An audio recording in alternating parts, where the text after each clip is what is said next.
Yo, what's up, guys? Back again. This is Scrappers Digest. This is going to be my fight breakdowns, picks, and predictions for this weekend, UFC 283. Basically, just going to give you guys all my picks from top to bottom, and then also my predictions and breakdowns. Picks just who I think is going to win. Possibly I might not have a real favorite in that one, but I'm going to definitely have some predictions and some breakdowns for you guys. So let's break down this card, top to bottom. And let's get into it. So first fight we got on the card, we got Simon Oliveira versus Daniel Marcos. This one's a little bit hard, to be honest, in my opinion. Basically because these guys are coming from Contender Series, so they're pretty much like not too much of the most known fighters. But just kind of looking back on them, watching tape over them, I gotta say this one's kind of a wobbler. It's kind of a wobbler. I'm not gonna lie. Oliveira, he packs a punch. From what I've seen, he's kind of a wild man in there. But at the same time, I'm looking, and so is Marcos. But one thing I noticed when I was watching the fights, Marcos tends to leave his chin kind of up in the air when he's coming for big punches and bunches. Both guys hit hard. I believe both guys have finishing capability in this fight. I don't think this fight's going to go the distance, just because I think both of these guys are going to look to make a statement on this fight. I am kind of leaning Oliveira because, to be honest, man, he looks like he's looking for a counter strike, and like I said, it kind of looks like, what's his name, Daniel Marcos is leaving his chin out there. But at the same time, this guy mixes it up. He's a little bit more experienced. His last loss was to Tony Gravely, and it was a decision, but at the same time, he's fighting higher competition now. So we got to acknowledge that. Whereas this guy's coming off a Contender Series win, he might have looked dominant, but when you're leaving your chin open like that, I don't think it's going to end well for you in the UFC, regardless of how hard you think you hit or, the punches and bunches. So we're going to go Oliveira on this one. Straight up, that's who I think is going to win. And I wouldn't doubt that it's going to be by a knockout. Next one, forgive me on this one, but we're going to call her Little Mini Fridge Nunez. I'm going to put some respect on your name, though, because you're my pick. Zara Ferran dos Santos. Bro... 6-4, dude. I'm not even gonna look into that. I seen this little girl at this fridge throw some hammers in there. She throws hands. She it's like she wants to be like Nunez, but she don't got all the athletic capabilities. But she's gonna go out there and she's gonna put her heart out there. You know what I mean? If she had nuts, she put them on the table. But yeah, that's what I got for that one. Let's go next fight. Worley Alvarez versus Nicholas Dalby. I don't want to hold you guys' time up. I want to get through these ones as quick as possible, and I also want to give you guys, the reason behind every fight as quick as possible. Worley Alvarez versus Nicholas Dalby. Honestly, they're kind of bums, kind of two bums fighting each other. Worley Alvarez beat, Colby Covington. Not to say that Covington's a bum, but that was, I think, Covington's last loss before Usman, and then he went the distance with Usman, but he lost pretty convincingly. It kind of seems like he has some trouble with striking as far as fighters on the outside. He did beat, what's his name, Munir Lazez. Once again, forgive me if I'm butchering your name. He did beat him, I believe, by TKO. Lazez is also on this card. But I feel Dalby's main weakness is his chinny, which, Alvarez could possibly exploit. But Dalby is also somewhat of like a point striker. He has like this karate style. So he fights from the outside. He even beat, Daniel Rodriguez. So if you're going to go in there and just try and knock this guy out and he's expecting it, that's not really going to be the best technique. I don't believe he's going to be going the wrestling route because obviously Alvarez is kind of like a submission wizard. He's going to be looking for a guillotine. He's got a really tight choke. So I don't think he's going to be doing that. I think Dalby's going to fight from the outside, try to protect his chin, try to protect his neck, and just try to cruise to a decision. That's what I see happening in that one. Let's go to the next fight. I got Terrence McKinney versus Ishmael Bonfim. Um, I like this guy as an underdog. Is his name Bonfim? Bonfim. Don't worry. I know who this guy is. His brother's also fighting on tonight's or this weekend's card. I think this fight has a little potential to be something. This guy Ishmael, him and his brother, they're kind of like some tanks. You know, they're some wrecking balls. McKinney's got a lot of hype. I do feel like he's one of the harder strikers in the division. But let me get a drink real quick. I'm getting a little cotton mouth. Sorry, guys.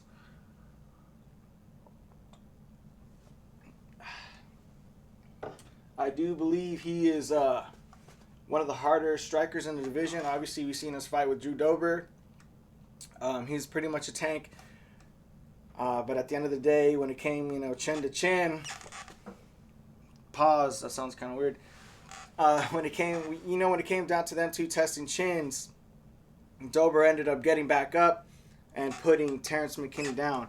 And as for power, like I said, I think he might be one of the maybe hardest hitting guys in the division. He's got a lot of power, and this dude's super young, so it's awesome to see. But he strikes a lot of times because he has long reach and he's so fast and so explosive.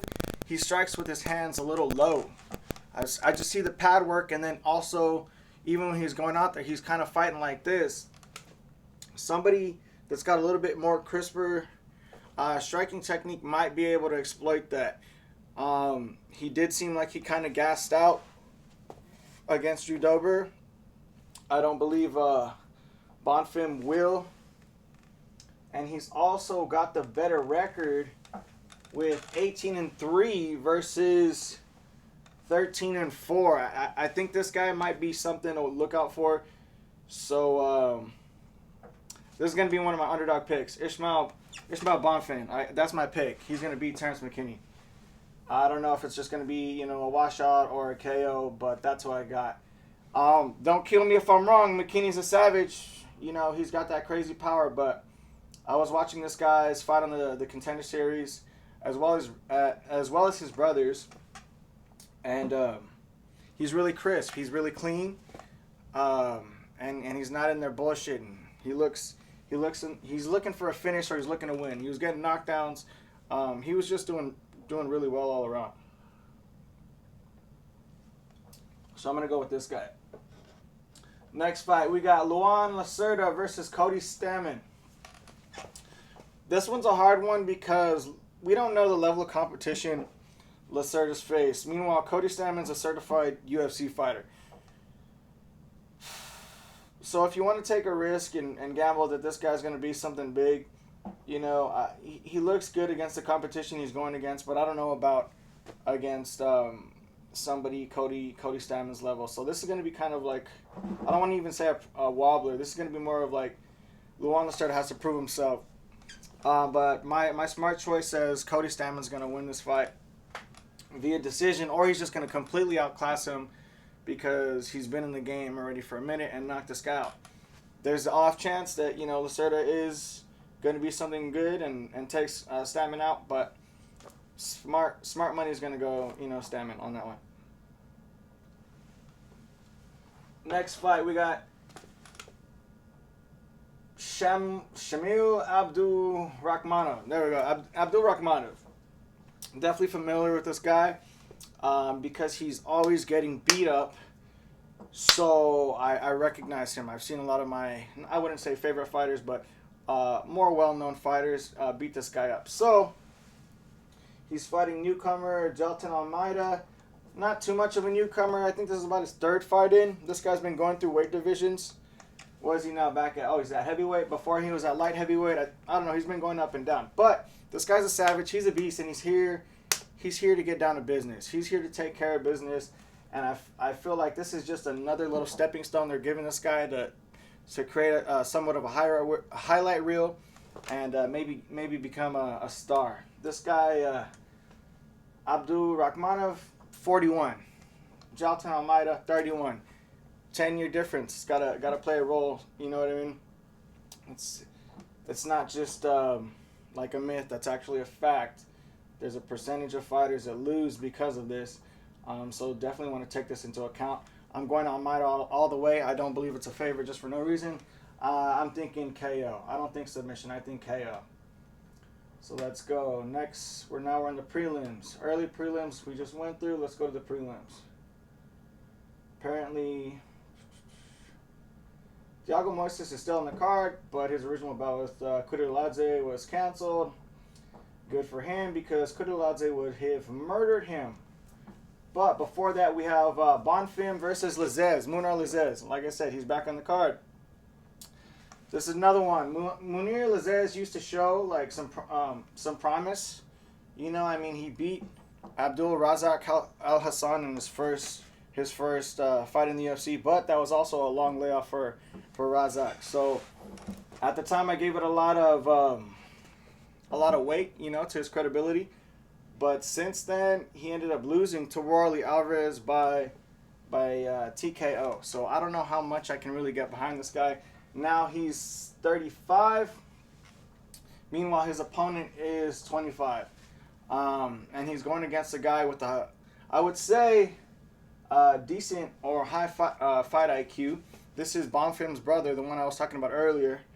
And I'm kind of getting a little sense of Bashrat and his brother, Javid Bashrat. How these guys are out to win. It's almost like they have this game plan, this long-term game plan with this crazy end goal where they're both rich and successful. I think that's what these guys are doing. Both of the Bonfim brothers are my picks for this weekend. So there you go. I told you guys, I'm not trying to waste your time. I'm trying to get into this. I'm trying to get these breakdowns quick and easy. Some of you guys are at work. Some of you guys are going to bed. Some of you guys are just waking up, but you don't want to hear me talk all day. You want to get these picks, you know what I'm saying? If you're kicking back, just tune in. I'll make more videos. We'll keep kicking back. But otherwise, let's keep going. You know what I'm saying? We're gonna break down this card. I'm gonna give you guys my predictions and the rest of my picks. I really put a lot of thought into this card because this is my second video, so I want to give you guys, you know, the best picks I can possibly give you. Let's go. Next one, easy. This one's easy in my opinion. Thiago Moises versus Milkizael Costa, a.k.a. Milk, which is, I don't know if that's a pun on he has like a skin disease. I don't know if that's a pun on that or it's because his name's Milkizael. You know what I mean? So they're just calling him Milk. I don't know. I don't even want to talk about it. Let's just get past that. Thiago Moises is gonna watch this guy. He's too inexperienced. He's kind of a little animal in there. I'm not gonna lie. I feel like he's gonna come in, go, bah, bah, bah, bah, just kind of doing like this. He has like a Muay Thai style, but it's not like clean Muay Thai. It's kind of like he mixes it up and he makes it his own style. But it's not the cleanest. And Moises is a professional.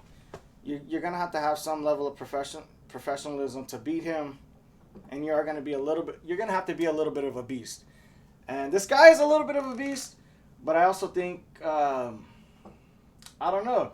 This is gonna be a big test for him, and he hasn't been in the UFC for his entire career, and now it's like his first shot in the UFC. Whereas Moises has been fighting guys in the UFC. I think this is gonna be a cakewalk for him, and he's just gonna try and get back to fighting actual contenders, and basically save his job. You know what I'm saying? Next one, Gregory Helms. We got RoboCop going against the Hulk, bro. We got Bruno Ferreira. I don't know if there's a porn star or what. Ferreira, don't ask me why I asked that, but against Gregory Rodriguez. All right, this one, I don't want to say this one's a wobbler, but this definitely want to look at. As far as like a wrestling grapple smash, let's just say that. Pause. Bruno has a chance. I'm seeing Gregory Rodriguez, RoboCop. I don't know why they called him that. They should have called him that Terminator from just the way he's been absolutely murdering everybody. And just, takes the blows, gets back up, and doesn't care about the wound or whatever. Maybe that's what they meant when they called him RoboCop. They actually meant Terminator. But I see a possibility of a decision loss here. But otherwise, Smart Money's got to go RoboCop doing his little wah, wah, hoo, he, how he he just likes to with his, he's a big guy. You know what I'm saying? He likes to fight like just an absolute animal and a maniac. He's literally, I wouldn't say one of my favorite fighters because I have so many favorite fighters, but this guy is one of my favorite fighters to watch. Let's just put it, he's your favorite fighter's favorite fighter. He's kind of one of those guys, you know what I mean? Dude gets his head split open down the middle and then still finishes a guy. He's pretty cool. Like I said, if he's off his game, he just had a kid, he's coming off the holidays, he might be in La La Land, you know what I mean? And this guy just comes to hold him for 3 rounds. That's possible. But he might just go out there and, if you swing and bang with this fool, and this guy thinks like 5'10", I wouldn't think he's gonna win. So I'm gonna go RoboCop on that one, just so I don't risk you guys money, and I don't give you guys any false hopes. Next one, we got Shogun Rua versus Ihor Botaria. I don't know if I butchered his name or I said it perfectly, but this guy Ihor basically bombed it when he finally got like a chance in the UFC. I think it was against like Nicolau Nurmagomedov, some weird name, but that guy just recently got knocked the hell out by what's his name? Oldberg. I was gonna say Goldberg. I think it's Carlos Oldberg. The guy looks like a swimsuit model, or I don't know, like some type of model or something. But that dude, he got knocked out pretty bad, and I don't want to say he exposed him, but I just knew there was a level between how good that guy was and the more elite guys, or I don't want to say the upper echelon, because I don't feel that Oldberg's really proven himself to be there yet. But I definitely feel he's better than just any can or washed up dude at the bottom. And so if you're losing and he got washed out, like this guy was bombing on him for, I don't know, 1-2 rounds. Like the finish was just nasty. I really wouldn't put my money on this. I'm not betting on this fight, period. So let me just tell you all that. Do not bet on this fight. If you really see the potential in, I don't even know who is the underdog because I don't really pay attention. If it's Shogun, he didn't look the worst his last fight out, and I feel like he wants to go out with the win. So it might not be the worst bet to pick Shogun. So I'm just going to pick Shogun because this kid, I don't trust him. Period. I don't trust him, bro. Let's get out of here. Let's leave the prelims already. This shit's boring. You know what I'm saying? I'm just kidding. Hey, last weekend's card was amazing, though. What was that? UFC Vegas 67, and I got a lot of picks right on that one. Only ones I really, didn't get were the wobblers, but we'll talk about that later. Let's go into it. Paul Craig versus Johnny Walker. This is another fight I'm not going to bet on. Paul Craig could get knocked out. Johnny Walker could get knocked out. Or Paul Craig could choke out Johnny Walker in the 3rd round. Or Paul Craig could almost knock Johnny Walker out, and then instead of knocking him out and you think you're about to get your knockout win, he's just going to throw his hand right around him and just... No, we're not doing that. This one's so hard. Dude, I'm going to just say that Paul Walker can't... Damn it, no, but I can see... Ooh. This one's so hard. Like I said, I wouldn't touch this one with a 12.5-inch pole. Who we got on this one? I could see Johnny Walker going crazy, but he doesn't even go crazy anymore. Paul Craig by submission or decision. Let's go. Lauren Murphy versus Jessica Andrade. Come on, Jessica Andrade by KO or TKO, bro. Or whatever the hell she wants. Maybe even submission, but she's going to finish that fight. Lauren Murphy's not making it past that fight. Let's go. Neil Magny versus Gilbert Burns. Neil Magny only beat, what's his name, D-Rod? He only beat D-Rod because D-Rod did not have the ground capabilities, the ground game, or just the fight IQ to beat Neil Magny. Neil Magny was getting caught with lefts. He was just basically the more skilled fighter in there. He's not going to be the more skilled fighter in there against Gilbert Burns, and Gilbert Burns is going to outpower him and outmatch him. Neil Magny does have longer reach. He will use it to some level of effectiveness, but I feel sooner or later Gilbert's either going to land a big left, drop him, finish him, or land a big left, take him down, hold him down, do what he did to Wonder Boy, or just completely neutralize him because he did the same thing to Wonder Boy. And Neil Magny is not that guy. Let's continue. Gilbert just went to war with Hamzat, dude, and he took like a long layoff afterward to get his mind and body right. We're going with Burns all the way, dude. This guy hurt Usman, dude. RDA finished Neil Magny. Do I need to keep going? Let's stop with this. Figgy versus Moreno. This is the fourth fight, and I'm so tired of this. Nah, I'm just kidding. I love it. I got Baby Assassin. What's his name? Assassin Baby. My bad, Brandon. I met this fool in Las Vegas when Conor got his leg broke. He's a super awesome dude.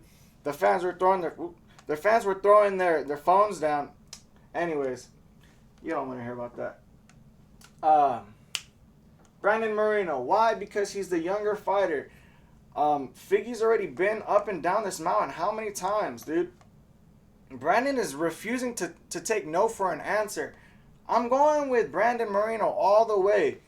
He got a little careless last time, and I don't think he's going to do that. He's been training a lot in his explosiveness and like his fast twitch. He's trying to match Figgy everywhere this time. I got Brandon Moreno.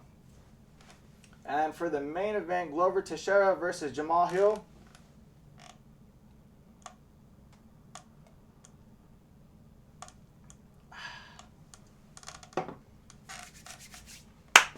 I got Jamal Hill. He's past his prime. He's too old. He's not going to get the title a second time. Jamal Hill is a different animal. He's in there. He's a young man. He's not going to take no for an answer. He's going to be drilling wrestling camp this entire camp. He's going to have been drizzling. Ooh, pause.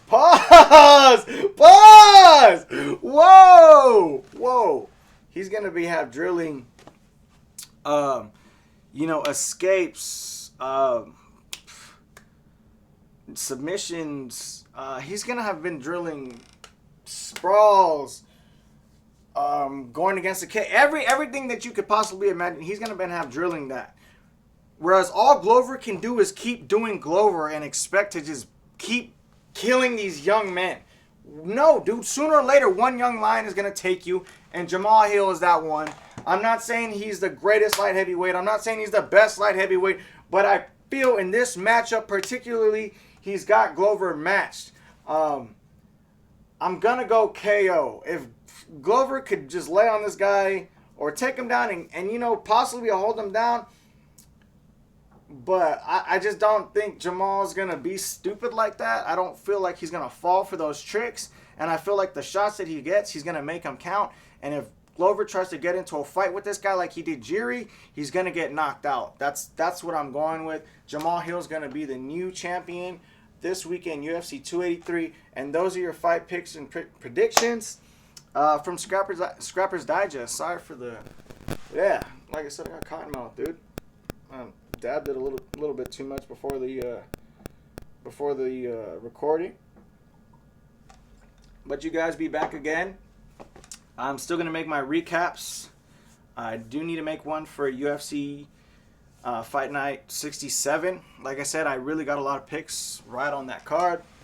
I made a little bit of money myself just off my parlays, but I'm not trying to do any of that yet as far as parlays, bets, and all that. We can see how everything goes, and you guys can stick with me if you want. If not, drop me. But don't forget to drop a comment, like, and subscribe. And I'm going to keep making these videos. We're going to keep seeing how we go. And I definitely got a lot more ideas for content to come. So you guys just keep checking back with me. And, hey, thanks again. Yes!